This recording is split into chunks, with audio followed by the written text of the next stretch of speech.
Eh bien, salut à tous, c'est Alcat et aujourd'hui on se retrouve avec une nouvelle critique ciné. Après être passé sur Alien, comme prévu, on se retrouve avec la série Predator. C'est une série qui a quelques points communs quand même avec celle de Alien. Là aussi, c'est de la science-fiction avec un petit peu d'horreur. Là aussi, c'est une créature qui vient de l'espace et qui tue tout le monde. Mais c'est différent en même temps parce que c'est pas vraiment dans l'espace, ça se passe sur Terre, c'est eux qui viennent nous rendre visite, et ils sont plus humanoïdes que les xénomorphes, et ils ont leur propre code de conduite et d'honneur, et c'est des chasseurs, et ça arrive souvent qu'ils chassent les humains, en sachant qu'on les appelle prédateurs, mais le nom de la créature, c'est des Yotia en fait. C'est comme les xénomorphes avec Alien, c'est le nom de l'espèce. Oui, alors attention, je préviens, si vous n'avez pas vu mon dossier Jurassic Park ou Alien, il y aura du gros spoil, je vais tout spoiler dans cette vidéo. Ça va spoiler tous les films et raconter la fin et tout, donc faites attention par rapport à ça. Donc là, on est parti pour parler de 7 films, et comme je vous l'avais dit dans la critique Alien, on va aussi faire les Alien versus Predator. Il y en a 2. Mais je pense que je vais pas les faire après les films de la série principale. Je pense que je vais faire les films dans l'ordre de leur sortie, comme je l'ai fait avec Alien en fait. Donc ce sera un petit peu mélangé avec les autres, ouais, en fonction de leur date de sortie, chronologiquement quoi, voilà, tout simplement. Et d'ailleurs, le premier film, il est sorti en 1987. C'est avec Arnold Schwarzenegger. C'est la seule fois où il apparaîtra dans un film Predator, contrairement au film Terminator où il a quasiment été dans tous. Il y en a un où il n'y avait pas été, il était dans tous les autres. Là, limite, après le premier film Predator et son rôle de Dutch, on lui a sans arrêt demandé de revenir dans les autres, mais il a toujours refusé. Enfin, j'exagère, c'est pas vraiment ça, mais presque. Donc là, en fait, les toutes premières images du film, c'est dans l'espace, et on voit un mystérieux vaisseau spatial qui largue une capsule sur Terre. Mais à ce moment-là, on ne sait pas encore ce que c'est. Limite, c'est la seule fois où tu vois des images de l'espace. Et après, on enchaîne tout de suite avec une escouade des militaires privés, donc dirigés par Dutch. Il a sa propre équipe, hein, et ils se connaissent tous, ils agissent toujours seuls, et ils sont d'une efficacité redoutable. Et donc ils sont venus en hélicoptère, dans une base où les attend le général Phillips, c'est une connaissance de Dutch, et ils ont fait appel à eux, spécialement, pour aller délivrer un espèce de VIP, un ministre kidnappé par les guérilleros au Guatemala. Mais dès le début, Dutch trouve ça louche, il trouve ça bizarre, et son impression va se renforcer quand Dillon, un vieil ami à lui, qui maintenant n'est plus au combat, mais il travaille pour la CIA, il est présent sur place et il insiste pour les accompagner. Avec cette fameuse scène de poignée de main, slash bras de fer, avec Dillon, enfant de putain, avec de la pure testostérone, le gros plan sur les biceps et tout, c'est assez énorme. Donc Dillon, de son côté, il est joué par Carl Weathers, que vous aviez vu dans Rocky, avec le rôle de Apollo Creed. En fait, au départ, Schwarzy n'était pas satisfait du script. D'après lui, c'était juste lui contre la créature. Donc il a insisté pour qu'on rajoute qu'il soit pas le seul, qu'on rajoute cette histoire d'escouade avec lui. Donc Poncho, Blaine, Mac, etc. Tu vas tous apprendre à les connaître. Là aussi, ils ont leur propre personnalité. T'as le personnage de Shane Black. On reparlera de lui dans un prochain film. Donc Hawkins. Mais Black, de son côté, il n'était pas satisfait du personnage.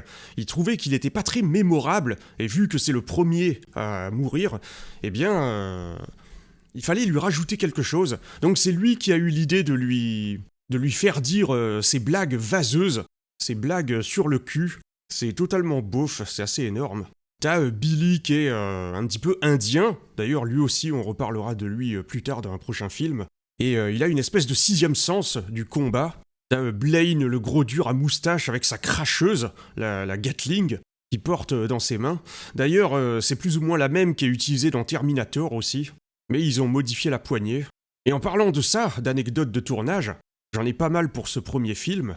Au départ, celui qui jouait le Predator, qui était dans le costume, eh bien, c'était pas Kevin Peter Hall, c'était ni plus ni moins Jean-Claude Van Damme. Et oui, il voulait un mec baraqué, mais même le costume était différent. C'était une espèce de fourmi bipède, mais Van Damme n'aimait pas trop le costume. Pas visuellement, mais c'était pas confortable à l'intérieur, c'était trop chaud, et ça bridait ses mouvements, alors qu'on lui demandait de sauter et tout, et il avait pas confiance, il s'en plaignait régulièrement, mais on l'écoutait pas, donc il a abandonné, il a quitté le projet en fait, et un cascadeur qui l'a remplacé s'est blessé, donc il a bien intuité de pas faire ça. Et plus ou moins en même temps, la société qui s'occupait du costume était en difficulté financière, et elle a mis la clé sous la porte peu de temps après. En tout cas, il s'est passé quelque chose qui a fait qu'ils ont engagé une autre société pour faire un autre costume, et Schwarzy a proposé Stan Winston, avec qui il avait déjà travaillé sur Terminator. Et ce qui est marrant, c'est que dans l'avion qui se dirigeait vers Fox Studios, il y avait James Cameron avec Winston. Il l'a regardé travailler, et il lui a suggéré de lui mettre des mandibules, parce qu'il a toujours voulu un monstre avec des mandibules, et donc c'est grâce à Cameron que le Predator a ce look, ou une partie de ce look-là en tout cas, qu'on connaît. Donc l'escouade part en hélicoptère vers la jungle du Guatemala, et ils se préparent au combat, et ils vont très vite retrouver l'hélicoptère du ministre, mais il n'y a personne à l'intérieur, mais il y a clairement des traces de lutte, du sang et tout ça. Et quelques mètres plus tard, ils vont trouver des gars pendus, avec la peau retirée. Ça, c'est une pratique des prédateurs, qu'on verra de moins en moins dans les futurs films. Mais c'est que, en fait, quand ils tuent plusieurs personnes à la fois, ils les suspendent à des arbres, ils les mettent en attente, entre guillemets, les proies les moins importantes, et ils reviendront prendre leur tête et leur trophée plus tard. Et pendant ce temps-là, pendant qu'ils se dirigent vers le camp des guerrilleros, on va les voir du point de vue de quelqu'un qui se trouve dans les arbres.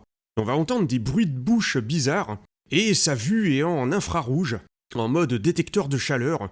Donc Dutch et les autres vont arriver dans le camp des guerrilleros, et là c'est totalement une séquence à la Rambo 2, 100% action, ça explose de partout, ils détruisent tout...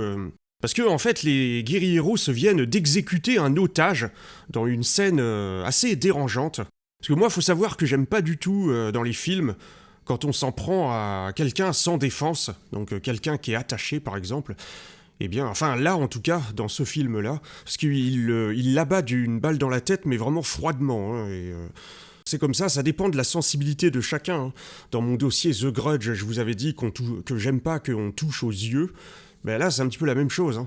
Mais après avoir rasé le camp, ils vont s'apercevoir que, en fait, il n'y a jamais eu de ministre. C'est Dillon qui les a roulés dans la farine. Il voulait juste que Dutch et les autres éliminent les guerrilleros. Et il savait très bien que Dutch refuserait s'il lui avait pas dit ça. Donc, sur le chemin du retour, ils vont embarquer avec eux Anna, qui est plus ou moins la seule survivante du camp. Et l'hélicoptère pour l'extraction, il peut pas se poser à côté d'eux. Le terrain est trop accidenté. Donc, ils vont devoir faire un petit peu de marche. Et sur le chemin du retour, c'est là où les emmerdes vont commencer. Ils vont tous se faire tuer les uns après les autres, en commençant par Hawkins, encore une fois. Mais les autres vont pas comprendre, parce qu'il a disparu en seulement quelques secondes, et il n'y a plus aucune trace de lui, il n'y a plus que ses affaires et du sang. Ils ont rien vu, rien entendu, donc ils vont essayer d'interroger Anna, mais elle leur dit des choses incohérentes, comme la forêt est venue et l'a emporté.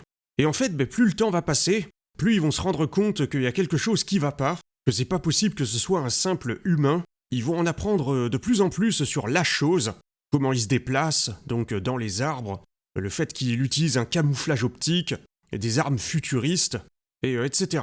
À la fin, il restera plus que Dutch, et ce sera un combat one-on-one. Il va se rendre compte que s'il recouvre son corps de boue, eh ben, le Predator ne pourra pas le voir, ça va masquer la chaleur de son corps. Et finalement, Dutch va réussir à la voir, malgré le fait que le Predator est plus grand, plus fort et résistant. Il va vraiment faire des techniques de guérilla, hein, des pièges avec du bois taillé en pointe, des lianes, des troncs d'arbres. Et il va la voir comme ça, et ce sera le seul survivant avec Anna. Il va aussi se rendre compte que le Predator ne tue que les guerriers, que les cibles qui ont des armes. Donc à un moment, Anna va vouloir en ramasser une pour se défendre, mais Dutch va l'en empêcher, et elle se fera pas attaquer comme ça. En fait, ce premier film, il a vraiment introduit, comme souvent, tout ce qui fait la force de la série, avec le look du Predator, que ce soit avec son masque ou sans ce qu'il a en dessous, son vrai visage. Ces cris, l'alphabet entre guillemets des prédateurs, là, la bombe qui explose en autodestruction, les lames de poignée, etc. Et en fait, le tournage du film a été assez éprouvant, parce que dans la jungle mexicaine, où ils tournaient, bizarrement, il faisait froid. Donc ils avaient des lampes chauffantes qui tournaient 24 heures sur 24, le terrain n'était jamais plat, et Kevin Peter Hall, qui fait le prédateur, il y voyait rien hein, dans son costume, donc il devait jouer à l'aveugle et Schwarzy devait faire attention de pas se prendre une lame en pleine gueule, etc. Oui, et aussi l'une des répliques les plus connues et les plus cultes du film, en version originale, c'est You're one ugly motherfucker, quand Schwarzy voit le visage du prédateur. Ça reviendra une ou deux fois dans les prochains films, mais malheureusement, en version française, ils ont choisi de traduire par T'as pas une gueule de porte-bonheur, probablement pour coller aux lèvres, mais c'est moins iconique, forcément. Et donc, en 1990 sort Predator 2, la suite. Et là, le gimmick de ce film, c'est que au lieu d'être dans la jungle, maintenant c'est un Predator dans la ville, en plein Los Angeles. Et moi, j'ai toujours bien aimé cette suite. Et je pensais que c'était pareil pour la plupart des gens, mais à ma grande surprise, quand j'ai vu, peu avant de faire ce dossier, j'ai été voir les notes Metacritic et Rotten Tomatoes et tout ça, là, les fameux sites de agrégateurs. Bon, j'aime pas ça, hein, mais des fois, ça peut toujours être te donner une indication de ce qu'en pensent les gens. Et j'ai été très surpris de voir que ce film était l'un des moins bons épisode de la série pour les gens, voilà. C'est le deuxième plus mauvais pour en termes de notes métacritiques, quoi, voilà. Il a été assez mal reçu. Dans ce film, on retrouve Mike Harrigan, un inspecteur de police, joué par Danny Glover, que vous aviez pu voir dans L'Arme Fatale. Et il y a aussi Bill Paxton, qui faisait déjà Hudson dans Aliens. Ce qui est marrant avec Bill Paxton, c'est que c'est le seul acteur au monde à avoir été tué et par un alien, et par un Predator, et par un Terminator. Lance Henriksen, c'est presque pareil, mais dans Terminator, sa mort n'est pas confirmée, et dans Aliens, il est juste arraché en deux, donc c'est pas vraiment tué. Et en fait, le film commence avec une guerre urbaine entre la police et un cartel de drogue. Et Mike Harrigan arrive à la rescousse, mais il va désobéir aux ordres de son supérieur en entrant dans l'immeuble qui est la base du gang du Scorpion. Et il va se faire réprimander pour ça. Et en arrivant sur les lieux, ils vont se rendre compte qu'ils sont tous morts, alors que limite ils n'ont pas tiré un seul coup de feu. Donc ils vont se demander ce qui s'est passé. Et juste après, une bande d'hommes mystérieux va entrer dans le building, et Harrigan ne va pas comprendre. Et donc, en rentrant au commissariat, Harrigan va être présenté par son supérieur à Keyes, l'un des hommes qui était rentré dans le bâtiment. Et en fait, Keyes va se présenter comme faisant partie de la DEA, mais Harrigan va vraiment trouver ça louche.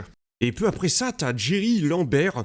Il vient d'arriver, il a demandé spécifiquement à être transféré à Los Angeles. Donc il va prendre un peu de temps pour se faire intégrer dans l'équipe, où il y a aussi Danny et Leona. Et après, il va y avoir un autre incident. Des membres du gang de King Willy, un autre dealer, vont être retrouvés morts d'une façon similaire. Et l'enquête va patauger. Harrigan refuse de laisser faire Keyes, contrairement à ce que son chef lui a dit de faire. Et Mike va encore plus en faire une affaire personnelle quand Danny va y passer. Après, il va y avoir une scène dans le métro où Jerry va y passer lui aussi. Mais bizarrement, Leona va avoir la vie sauve, même si elle est armée. Mais c'est parce que le Predator va scanner l'intérieur de son corps et il va voir qu'elle est enceinte. Et donc, son code de l'honneur lui interdit, tu vois, les enfants, les personnes âgées, il les tue pas. Et donc, du coup, il reste plus que Harrigan qui va se faire intercepter par Keyes et ses hommes. Et Keyes voit bien que c'est impossible de décourager Harrigan, il arrête pas d'être dans ses pattes, et donc il va finir par lui avouer la vérité. Contrairement à Harrigan, qui sait pas à qui il a affaire, eux, ils le savent. Ils connaissent l'histoire de la dernière apparition en date du Predator, donc ce qui s'est passé avec Dutch. Ils vont lui raconter, et ils sont là pour le capturer, pour mettre la main sur son armement futuriste et faire avancer la technologie de la Terre, et c'est plus ou moins ça. Donc Keyes et ses hommes vont se vêtir d'une combinaison qui masque leur chaleur, Et ils utilisent des lampes qui sont pas sur le spectre infrarouge, comme ça ils pensent qu'ils vont être invisibles à ses yeux, et lui-même ils veulent le recouvrir de substances radioactives pour le rendre visible pour eux. Sauf que, en fait, quand le prédateur va arriver à l'abattoir, là où il vient chercher sa nourriture, on va se rendre compte qu'il n'a pas qu'un seul spectre de couleur, et donc il va les repérer en changeant son mode de vision, et tous les tuer, et il reste plus que Harrigan, et il va finir par la voir.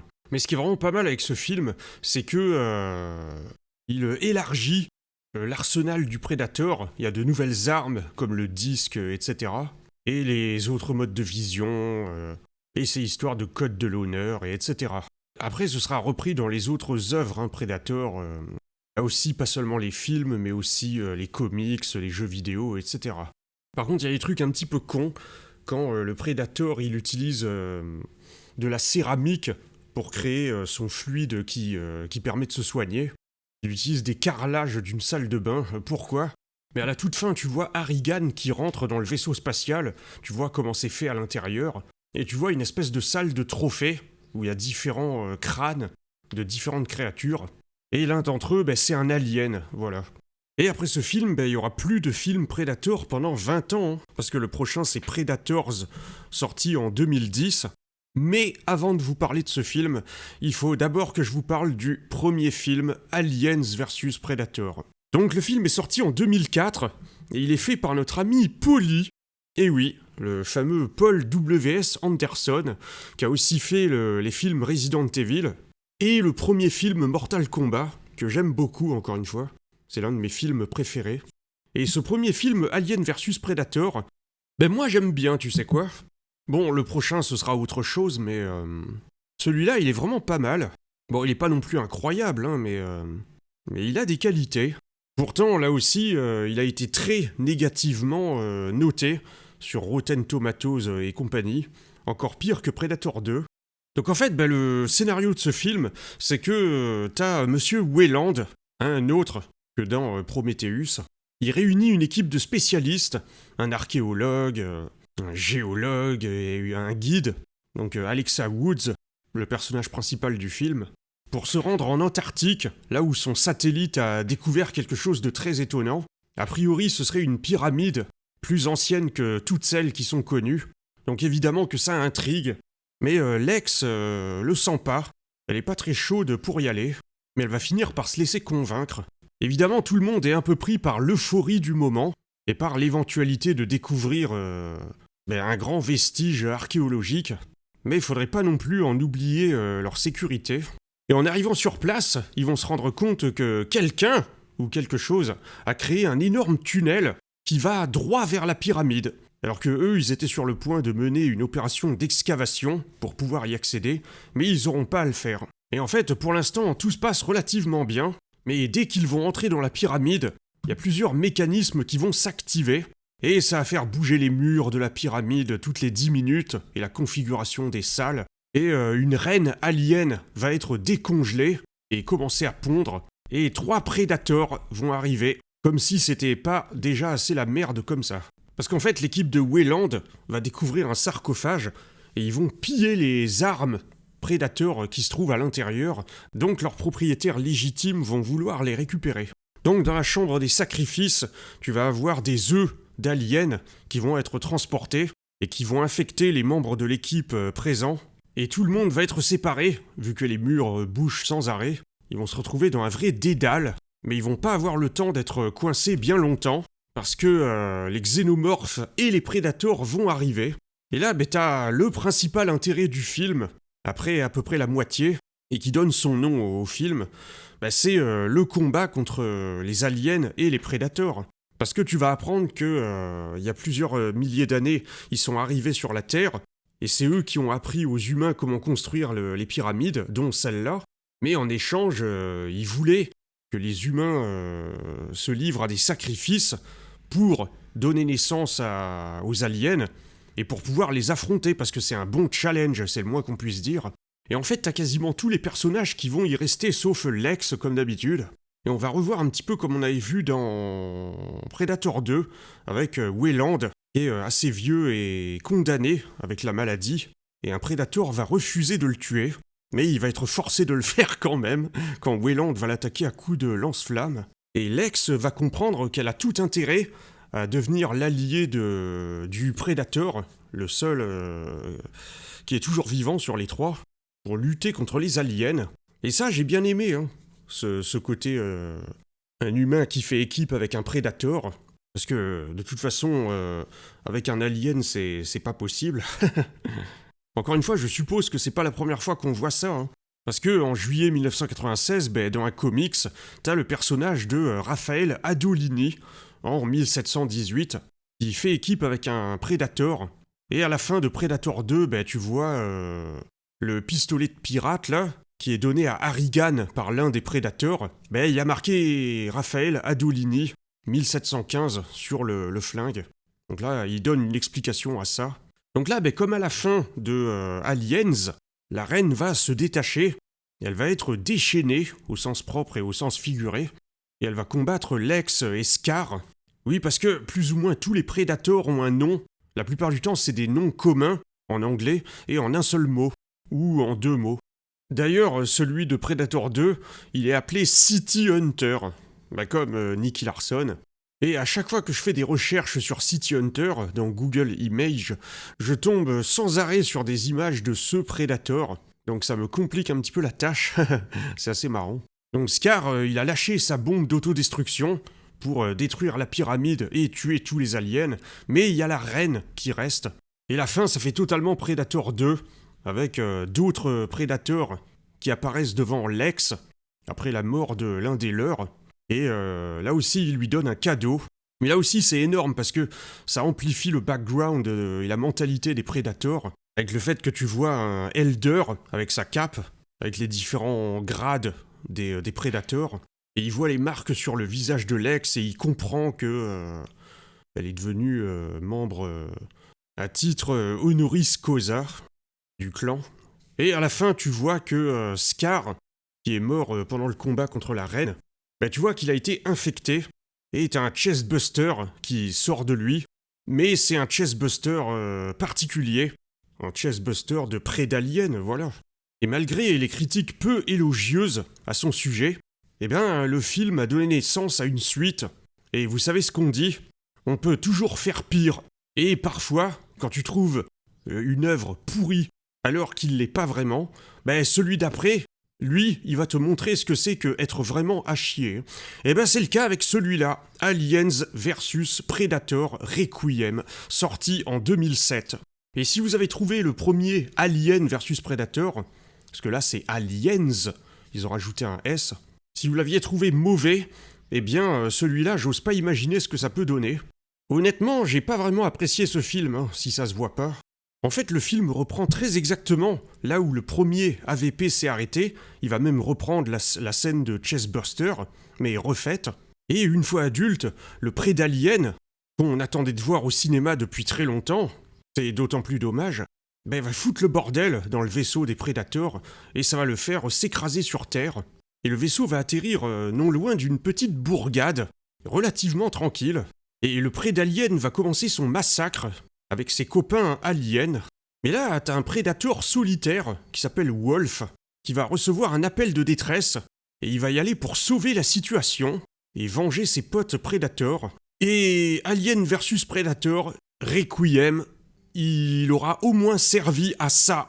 Ce Predator, ce personnage de Wolf, qui est tout simplement énorme. Je pense que c'est le meilleur Predator de tous.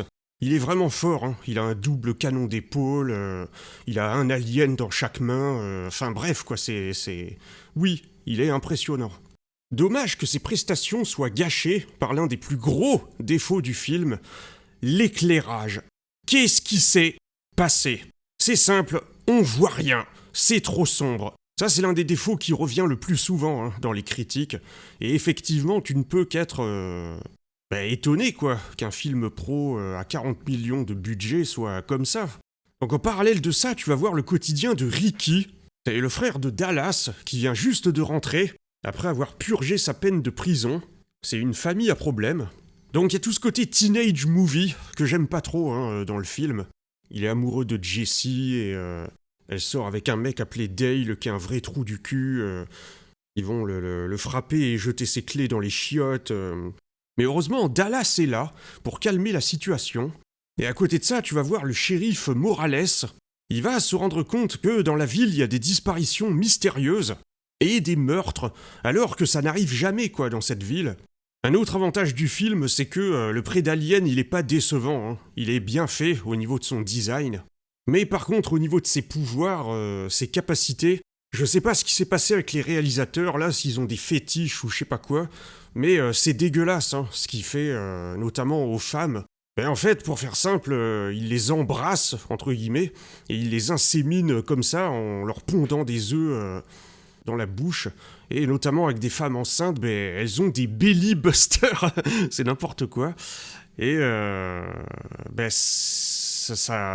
t'as plein de bestioles qui sortent de leur ventre, et c'est dégueulasse, voilà. Alors Ricky et Dallas, c'est pas les seuls héros de la ville, il y a aussi Kelly, jouée par Reiko Iceworth, que vous aviez déjà vu dans 24 heures chrono. Elle s'entend pas très bien avec sa fille, bizarrement. Elle préfère son père. Mais leur maison va se faire attaquer par un xénomorphe, et son père va y passer. Donc Kelly va emmener sa fille le plus loin possible. Et là, il y a totalement un côté Resident Evil, hein. Tu ne peux que le voir, et faire le parallèle avec la fin du film, hein, quand il y a un missile et les autorités qui décident de détruire la ville parce qu'il y a une infection. C'est totalement Resident Evil 3. Hein. Et en fait, à un moment, tu vas avoir deux clans. Toute la ville va se séparer en deux, entre guillemets. En fait, Eddie va contacter la garde nationale pour qu'il leur envoie de l'aide. Mais même eux vont pas réussir à grand-chose. Et Eddie, le shérif Morales, va tomber sur le colonel Stevens. Le colonel soutient Mordicus qui vont leur envoyer un hélico d'extraction.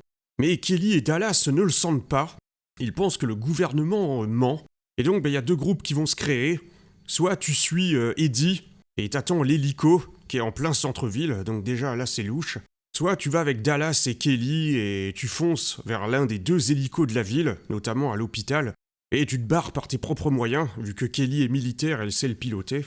Connard, à moins de savoir piloter l'hélicoptère, tu la fermes. Voilà. Une phrase que le Hellcat a souvent dit dans ses vidéos. Ça vient de ce film.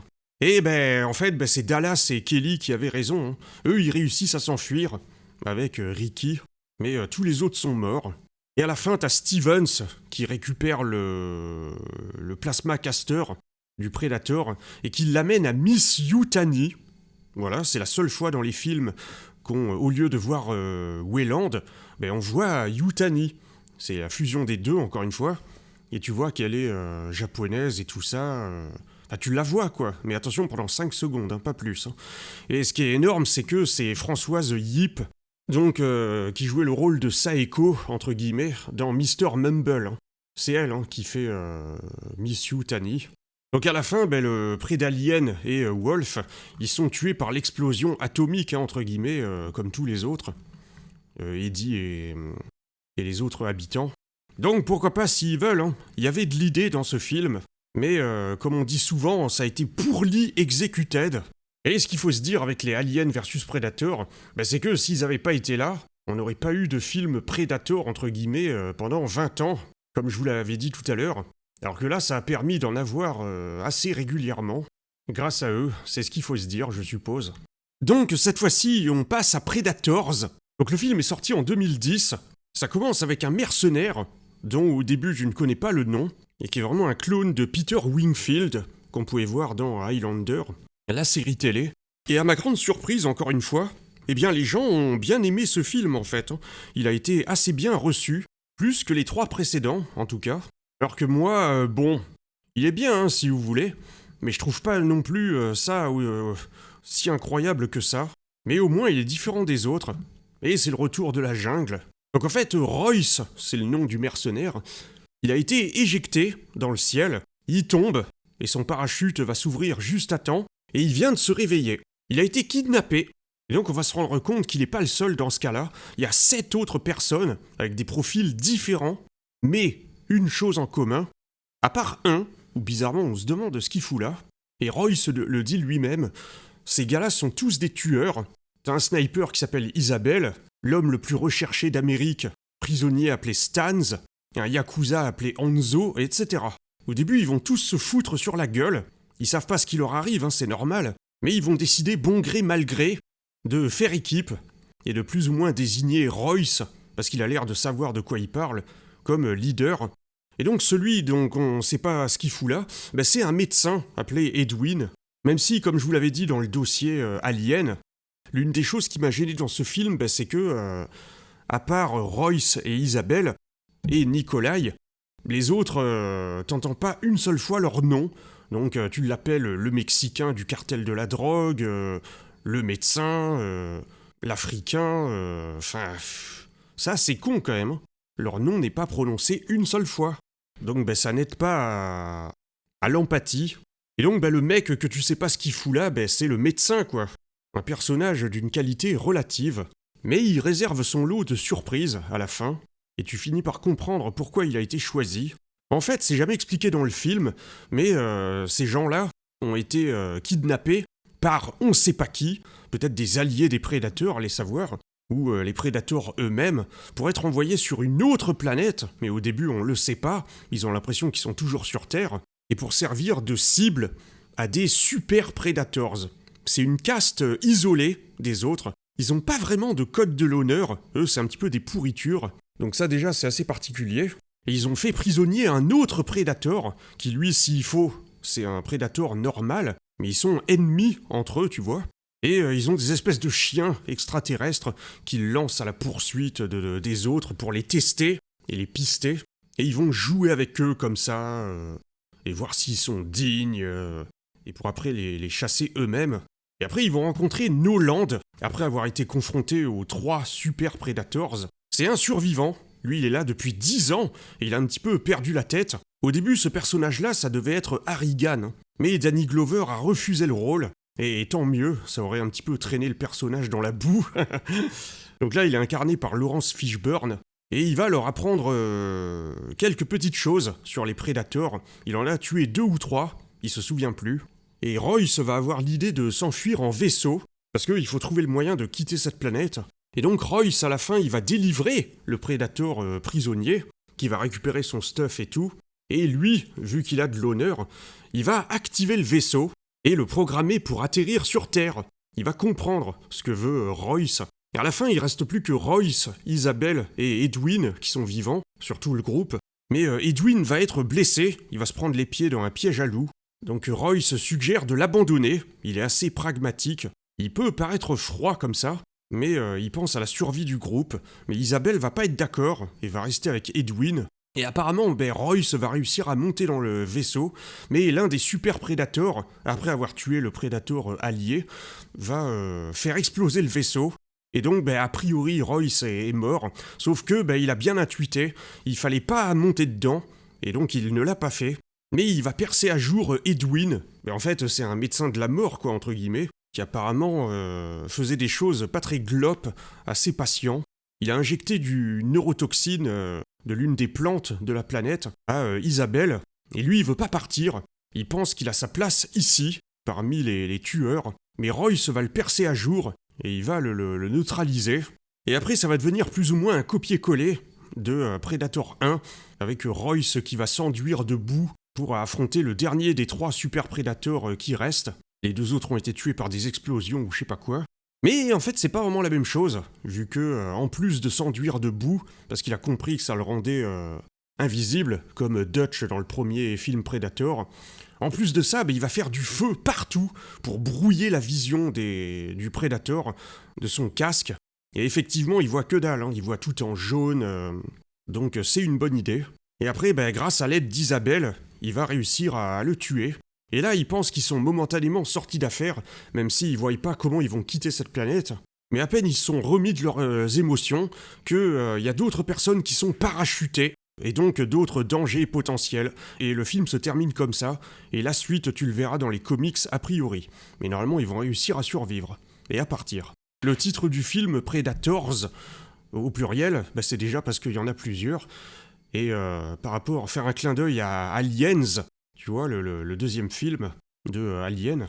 Donc encore une fois, c'est un film qui développe le background des Yotia, Et chaque prédateur, un petit peu comme dans AVP, a son propre casque, son propre look, son propre design. Et la relation Royce-Isabelle, franchement, ça fonctionne bien. Hein. Il me semble que dans les comics, ils vont finir en couple, mais dans le film, c'est pas le cas. Hein. Mais vraiment, c'est pas mal. Hein. Ils se lancent des vannes sans arrêt. Ils arrêtent pas de pas être d'accord, mais en même temps, ils sont complices. Royce, en un seul film, il se prend un coup de poing, il se prend un va te faire foutre. c'est énorme, quoi. Ce qui aurait été bien, c'est que Isabelle soit la fille de Dutch et Anna. J'ai toujours pensé ça, mais c'est pas le cas du tout. En fait, ce film, c'est un petit peu un stand-alone. Hein. C'est pas la suite d'un film précédent, même s'ils vont parler des événements de Dutch. Mais Isabelle, elle est au courant des Predators. Et le prochain film, c'est pas la suite de celui-là, vous voyez. Mais il fait quand même partie de la chronologie, hein, bien sûr. Donc pourquoi pas.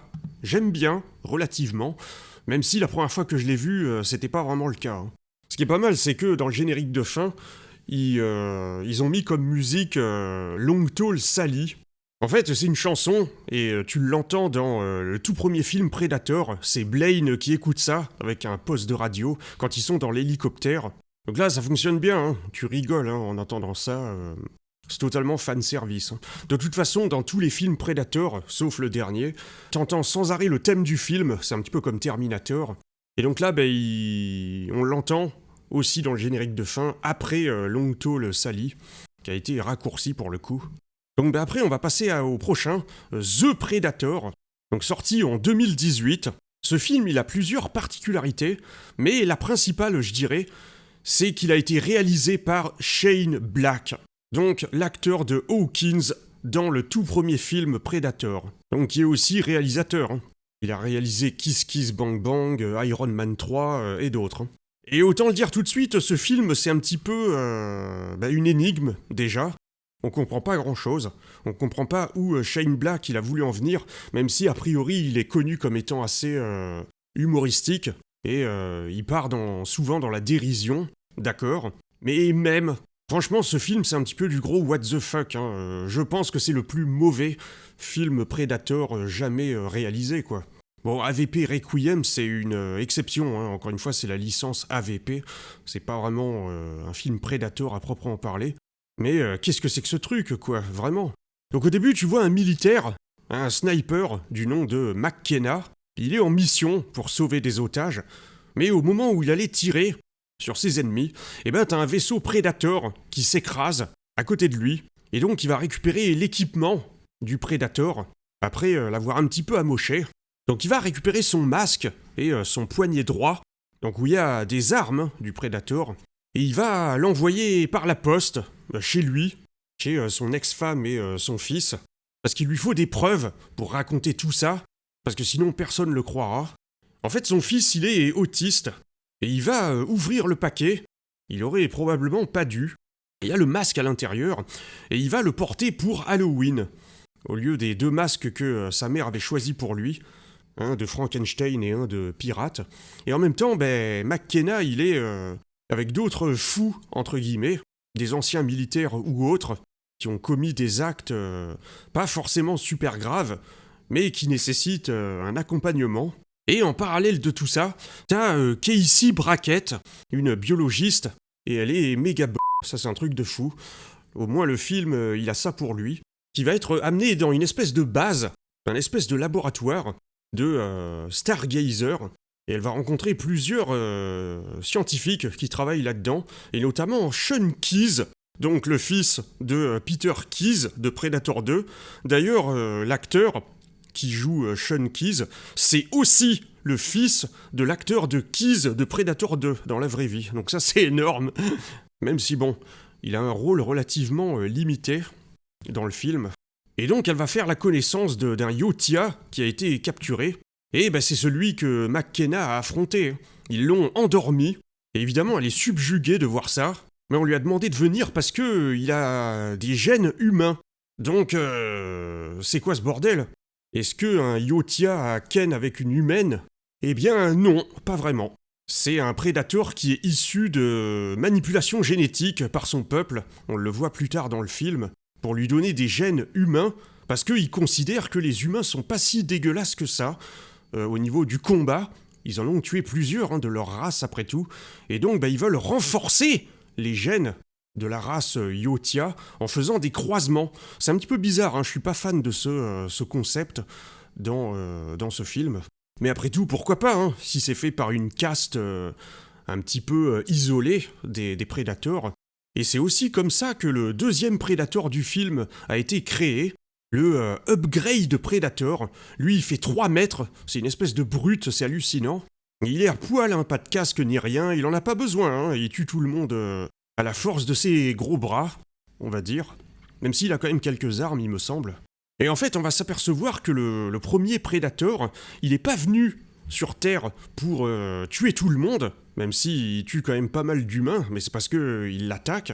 Il va se réveiller du labo, et il est venu sur Terre pour prévenir les humains, pour les prévenir de quelque chose, je sais même plus c'est quoi, mais il voulait aussi leur donner une espèce d'arme pour qu'ils puissent se défendre.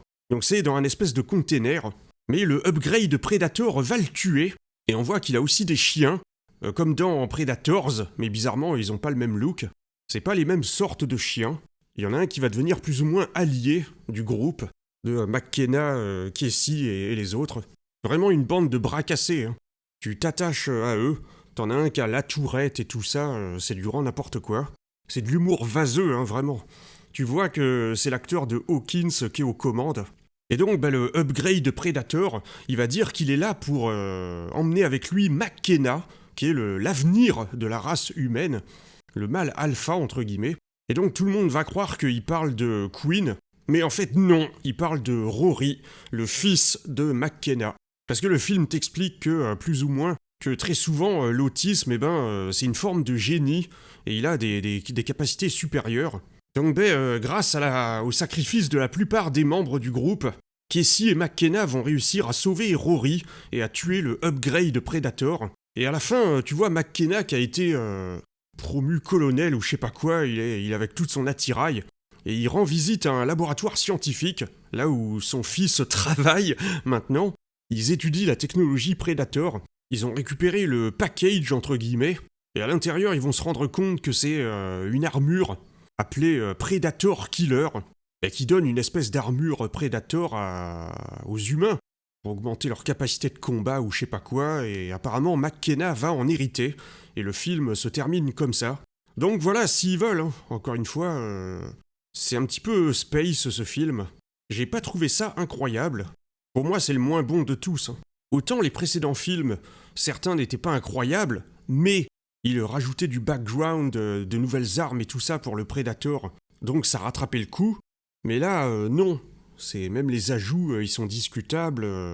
Donc non, ça suffit pas. Parce que ce qu'il faut savoir, c'est que je me suis dit ça en re-regardant les films pour faire ce dossier, et celui de Alien. Les films Predator, même quand ils sont pas ouf, ils ont au moins la créature, donc le Predator, qui est tellement classe que ça rattrape le coup, tu vois. C'est un peu le cas avec Requiem. Quand tu le vois, sa présence et tout, alors que pour moi, les aliens, c'est pas vraiment le cas. Et comme vous pouvez le constater, ça suffit pas toujours. Bon allez, on passe au dernier film, qui ne s'appelle pas Predator, c'est Prey, sorti en 2022. Donc Prey, c'est le contraire de Predator, c'est proie et prédateur. Et quand j'ai vu ce film pour la première fois, en 2022, je l'avais dit en live, j'avais donné mes impressions sur le film, j'avais dit que c'était un véritable coup de cœur, et que c'est l'un des meilleurs films que j'ai vus ces 15 dernières années. Ouais, j'y suis pas allé avec le dos de la cuillère. Bon, en le re-regardant là une deuxième fois pour ce dossier, c'est un peu moins le cas, mais tout de même c'est un film qui impressionne. Il est assez bluffant, et oui, clairement, c'est du haut niveau. C'est un film qui change par rapport aux autres, parce que ça se passe en 1719, à l'époque des Comanches, avec Naru, le personnage principal de ce film, qui est vraiment en sublime déjà, et qui n'accepte pas vraiment les règles de l'époque, de son clan, de son peuple, parce qu'à l'époque c'était les hommes chassent, et les femmes au fourneau. Voilà. Et elle se rebelle un petit peu contre ça. N'oubliez pas que c'est Disney. Ils avaient déjà racheté la Fox à l'époque, donc il y a ce côté un petit peu, vous savez quoi. mais ça m'a pas trop dérangé. Et donc elle essaye de chasser et de passer la cérémonie de passage, un petit peu entre guillemets, mais elle se fait moquer par ses pairs et tout ça.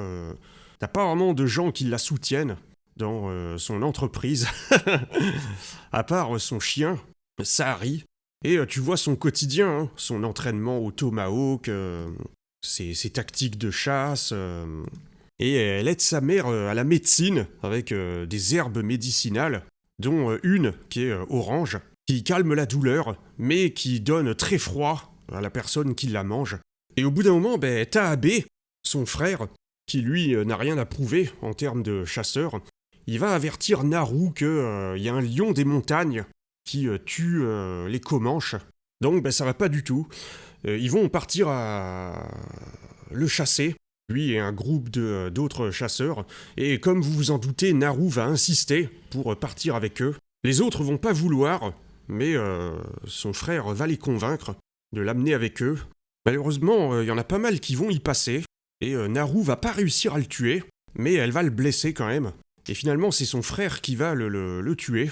Mais Naru a remarqué plusieurs choses qui vont pas, comme le comportement du lion ou un cadavre dépecé d'un serpent. Elle se demande ce qui a pu faire ça. Les autres pensent que c'est juste un ours, mais elle en démord pas, il se passe quelque chose de bizarre. Donc tôt le matin, elle va finir par partir seule avec son chien pour aller tuer cette chose, quoi, pour protéger son peuple. Et en chemin, elle va tomber sur d'autres cadavres, et notamment plein de bisons qui ont été tués en masse et laissés gisant sur le sol comme ça. Donc est-ce que c'est encore la créature ? C'est ce qu'elle pense au début. Et plus tard, en s'approchant d'un point d'eau, elle va tomber sur un ours. Faut savoir que tous les animaux, à part le chien dans ce film, sont faits en CG. Et ça fait relativement illusion. Tu le vois, évidemment, mais ils sont très bien faits, vraiment. Et c'est mieux, hein. Pour la sécurité des acteurs et des animaux, c'est préférable, hein, je pense. Déjà, rien que le chien, c'est énorme, hein, il est super bien dressé, il est très bien intégré au film, il se bat contre un prédateur et tout ça, hein, c'est énorme. Puis le film, c'est un voyage, quoi, c'est tellement dépaysant. Rien que le fait que ça se passe pas dans l'époque actuelle, et que tu vois un proto-prédateur, entre guillemets, un féral prédateur, avec des armes moins évoluées que celles des prédateurs récents, ça change, voilà, le fait que ça se passe dans le passé. Et dans ce film, vu que les dates correspondent, entre guillemets, un petit peu, eh bien, vous avez le personnage de Raphaël Adolini qui est présent, avec le même flintlock, tu sais, le pistolet ancien, là, que celui de la fin de Predator 2, même si son nom n'est pas prononcé dans le film. Tu le devines parce qu'il y a le même plan sur le flingue avec son nom écrit dessus que dans Predator 2. Donc je sais pas si c'est vraiment logique qu'il soit présent dans ce film, mais en tout cas, c'est un clin d'œil. Donc Naru va voir que l'ours, au début il est à sa poursuite, mais il va abandonner la poursuite et se tourner vers autre chose qu'elle ne voit pas, et l'ours va se faire tuer par cette chose, et c'est là où elle va avoir la certitude qu'il y a un espèce d'esprit, elle va lui donner le nom que l'une des légendes des Comanches. Mais les autres vont toujours pas la croire, jusqu'à ce qu'ils vont se faire tuer eux aussi, par la chose. Là, ils seront bien obligés de le croire.